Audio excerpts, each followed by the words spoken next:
warahmatullahi wabarakatuh. Perkenalkan, nama saya Wina Agustina dengan NIM 104240008, kelas C124 akuntansi.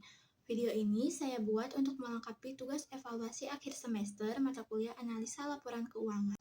Saya akan menjelaskan tentang rasio keuangan bank.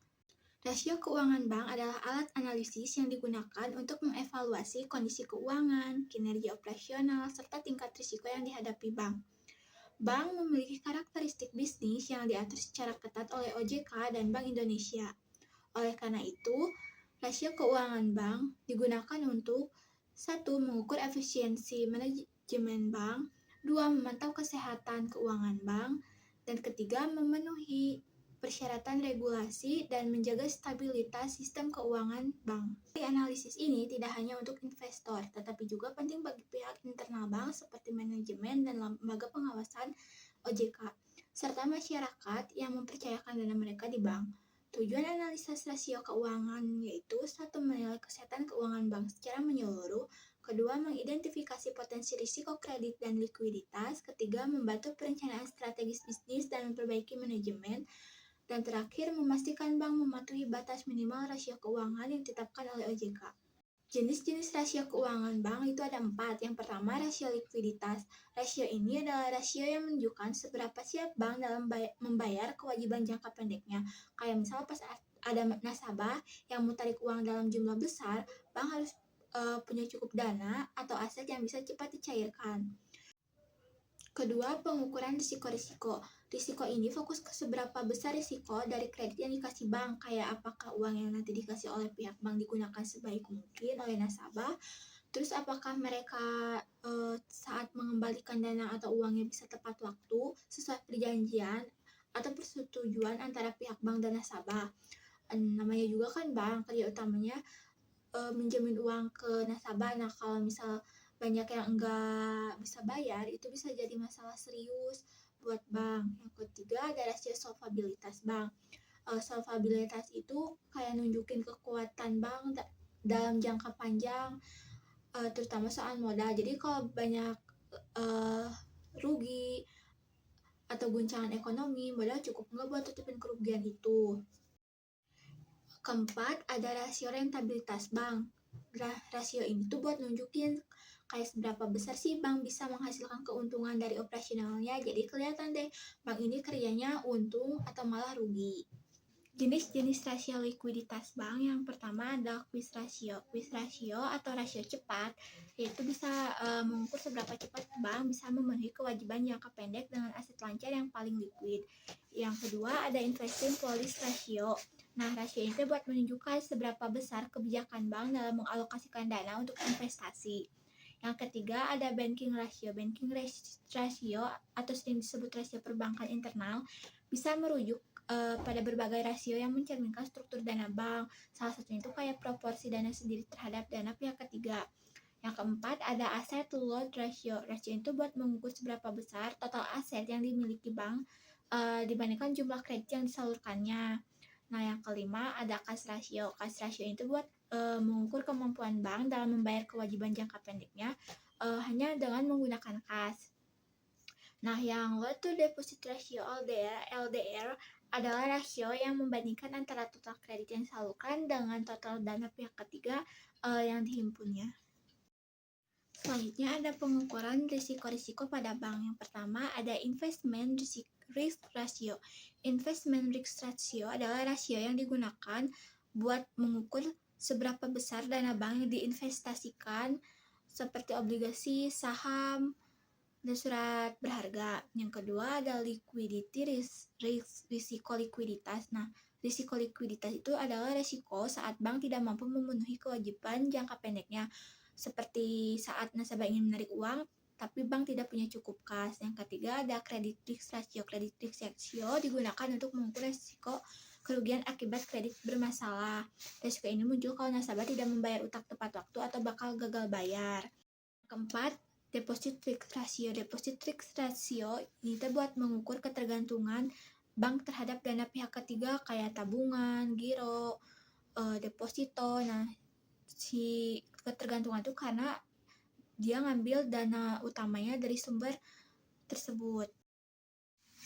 Jenis-jenis rasio solvabilitas bank. Yang pertama, ada primary ratio. Rasio ini mengukur modal inti core kapital terhadap total aset. Nah, modal inti itu mencakup modal yang benar-benar milik bank, kayak modal setor atau laba ditahan. Yang kedua ada risk asset ratio. Rasio itu mengukur modal bank dibanding dengan aset yang dimiliki risiko, misal kredit yang disalurkan obligasi, surat berharga. Yang ketiga ada secondary risk ratio. Rasio itu buat menghitung modal pelengkap seperti cadangan revaluasi aset, obligasi, dan cadangan umum. Yang keempat ada capital ratio. Nah, rasio ini tuh buat menghitung total modal yang dibandingkan total aset tanpa mempertimbangkan tingkat risikonya. Kelima, kapital atau CAR. CAR adalah risiko utama untuk menilai kecukupan modal bank terhadap aset-aset yang dimiliki risiko. Yang keenam ada CAR 2. Nah, CAR 2 ini tuh buat merujuk pada CAR yang tidak hanya memperhitungkan risiko kredit, tapi juga risiko operasional dan risiko pasar. Yang ketujuh ada mengukur margin bunga bersih yang dihasilkan dari seluruh aset produktif bank. Nah, rasio ini tuh buat fokus pada pendapatan bunga dari pinjaman dibandingkan total pinjaman. Dan kedelapan ada leverage multi atau pengadaan ekuitas. Nah, ini tuh buat menunjukkan seberapa besar total aset dibiayai oleh modal sendiri. Selanjutnya, yang kesembilan ada aset utilization atau mengukur seberapa besar pendapatan yang dihasilkan oleh setiap unit aset yang dimiliki bank. Yang ke-10 ada interest expense ratio. Nah, rasio itu buat mengukur proporsi biaya bunga terhadap total dana yang digunakan bank untuk menghasilkan pendapatan. Yang ke-11, cost of COV itu buat mengukur biaya yang harus dibayar bank kepada pihak ketiga, misal bunga, deposito, tabungan, giro. Nah, yang ke-12, cost of money buat mengukur total biaya yang dikeluarkan untuk memperoleh dana, termasuk biaya operasional dan pajak. Yang ke-13, cost of loanable fund. 13. Cost of loanable fund ini buat menghitung biaya yang dikeluarkan bank untuk dananya yang bisa dipinjam ke masyarakat. Nah, ini penting supaya bank bisa tahu biaya total yang lebih rendah dari bunga yang nanti diterima atau enggak. Nah, yang ke-14 ada cost of operable fund. Biaya rata-rata atau seluruh dana operasional bank termasuk dana dari modal sendiri dan dana dari dana pihak ketiga. Nah, yang ke-15, cost of offering buat menunjukkan biaya total yang dikeluarkan untuk memperoleh setiap rupiah pendapatan operasional. Untuk contoh perhitungannya, di sini ada yang pertama rasio likuiditas. Yang ke-1, quick ratio. Data yang diperoleh itu kas sebesar 150 juta, surat berharga 100 juta, kewajiban lancar sekitar 400 juta. Nah, quick ratio itu ada rumusnya itu kas tambah surat berharga dibagi kewajiban lancar dikali 100%. Jadi 150 juta ditambah 100 juta dibagi 400 juta dikali 100%, yaitu hasil yang diperolehnya 62,5%. Yang kedua ada banking ratio. Data yang diperolehnya juga itu ada kewajiban jangka pendeknya sekitar 600 juta, aset lancarnya 1 miliar. Nah, rumusnya banking ratio itu ada kewajiban jangka pendek dibagi aset lancar dikali 100%, sehingga hasil yang diperolehnya 600 juta dibagi 1 miliar dikali 100% sama dengan 60%. Rasio solvabilitas bank. Yang pertama ada capital ratio. Total modalnya itu sekitar 700 juta, total asetnya 2 miliar. Nah, rumusnya itu total modal dibagi total aset dikali 100%, sehingga diperoleh 700 juta dibagi 2 miliar dikali 100%, totalnya 35%.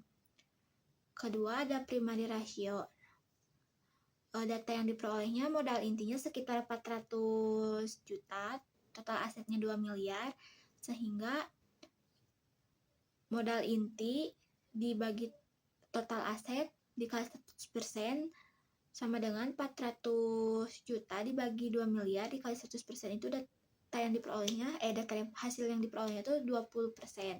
Yang ketiga ada rasio rentabilitas bank. Yang pertama gross profit margin. Data yang diperolehnya itu laba kotornya 300 juta, pendapatannya 1 miliar. Terus rumusnya itu laba kotor dibagi pendapatan operasional dikali 100% sama dengan 300 juta dibagi 1 miliar dikali 100%, itu hasilnya itu 30%. Nah, yang kedua ada net profit margin. Data yang diperolehnya itu laba bersih 100 juta, pendapatan yang diperolehnya juga itu ada 1 miliar. Sehingga hasilnya untuk net profit margin tuh ada rumusnya dulu ya, ada laba bersih dibagi pendapatan dikali 100%. Jadi sama dengan 100 juta dibagi 1 miliar dikali 100%, hasilnya itu 10%. Kesimpulannya, rasio keuangan bank adalah alat penting untuk menganalisis dan mengevaluasi kesehatan keuangan serta kinerja operasional bank.